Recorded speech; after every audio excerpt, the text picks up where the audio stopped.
சற்று முன்பு கிடைத்திருக்கக்கூடிய தகவல் ஒன்று மக்களே, அதாவது பார்த்தீங்க அப்படின்னா, திமுக தான் மீண்டும் வரும், கல்தப்படம் பதில் அளவுக்கு பிரச்சாரம் செய்வேன். மன்சூர் அலிகான் பேட்டி.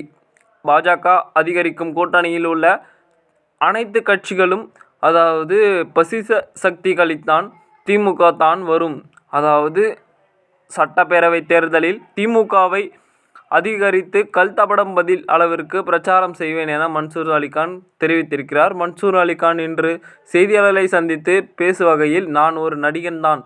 நான் ஏதோ இன்றைக்கு போராடவில்லை. கடந்த 1998ஆம் ஆண்டு ஆளுநர் மாளிகை ஏற்கனவே 600 ஏக்கரில் இருந்து அங்கு நீச்சல் குளம், அதாவது மல்யுத்த வீரர்களுக்கு மைதானங்கள் கட்ட வேண்டும் என்று போராடியதற்கு சுமார் 35 நாட்கள் சிறையில் இருந்துள்ளேன். நான் பல கட்சிகளில் இருந்திருக்கிறேன். ஆனால் நான் ஒருவரையும் ஏமாற்றவில்லை என்று என் மீது எந்த புகாரும் இல்லை. மனதில் பட்டதை பேசுகிறேன். அதாவது நடிக்க வாய்ப்பு கொடுத்தால் கொடுங்க, இல்லை என்றால் கவலை இல்லை. எனக்கு நாம் நாட்டை நாசமாக்க எஸ்ஐஆர் தடுக்கப்பட வேண்டும். பாஜகவை அதிகரிக்கும் அவர்களுக்கு கூட்டணியில் இருக்கும் கட்சிகள் அனைத்தும், அதாவது பசிச கட்சிகள், அவர்கள்தான் தமிழ்நாட்டிற்கு பயணம் இல்லை. 2026ஆம் ஆண்டு திமுக தான் மீண்டும் ஆட்சிக்கு வரும். நானே அக்கட்சிக்காக வேலை செய்தாலும் செய்வேன். வேறு வழி இல்லை. என்னுடைய போராட்டமும் பிரச்சாரமும் தரவில்லை.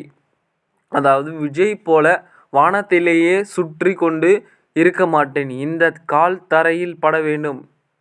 அடிமட்ட மக்களை சென்று அதாவது சந்தித்து அவர்களுக்கு நல்லது செய்ய வேண்டும். அதாவது இதனை அரசியல் களத்தில் விஜய் எனக்கு இணைவார்.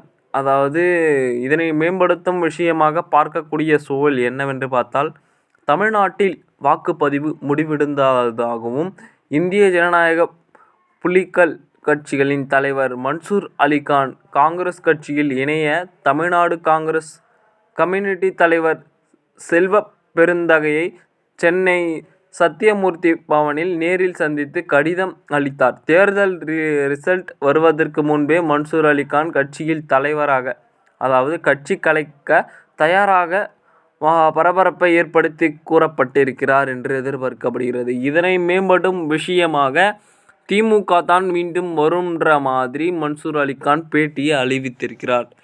அதாவது இதனை மேம்படுத்தும் விஷயமாக படத்தில் வாய்ப்பு கிடைத்தால் நான் மறுபடியும் போவேன் அப்படின்ற மாதிரி பதிலே கொடுத்திருக்கிறார். இவருக்கு என்ன மாதிரியான முடிவு எடுப்பார்? திடீர் மாற்றங்களை மாட்டிக்கொண்டு இருக்கிறார்.